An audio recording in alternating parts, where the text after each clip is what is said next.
যে চর্বিগুলো পিছনে রেখে দিয়েছে যেন প্রত্যেক এবং স্কেলটা রেখেছেন কোথায় এমন জায়গায় যেন কাস্টমার দেখতে না পান, ওই চর্বিটা কী করে দেবেন মিক্স করে দেবেন। আমরা দেখলাম যে মুরগির দোকানে প্রথম আমরা গিয়েছিলাম, সেখানে গতকাল যে দাম ছিল 260 থেকে 280 টাকা কেজি সোনালী মুরগি, আজকে সেই মুরগি বিক্রি করছেন ওরা 320 টাকা কেজি।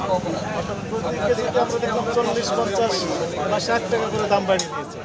তো আমরা জিজ্ঞেস করলাম যে দাম বাড়ানোর পিছনে কারণ কি, ক্রয় মূল্য বেশি হয়েছে, কিন্তু ক্রয়ের সম্পর্কে তাদের কোনো ক্যাশ মেমো নেই।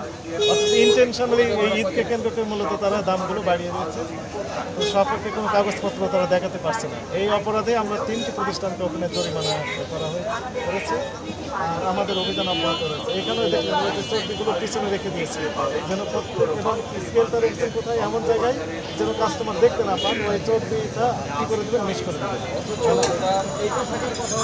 যেমনটা শুনেছিলাম যে তারা আজকে মোট 3টি মুরগির দোকানে অভিযান পরিচালনা করা হয়েছে এবং তারা যেমনটা বলছেন সোনালী মুরগির যে 280 টাকা কেজি। জনাব রাসেল ব্যাপারী, বিষয়টি কি বুঝতে পেরেছেন আপনি?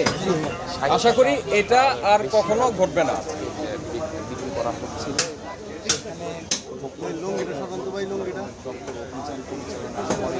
আর আরেকটা জিনিস দেখেন,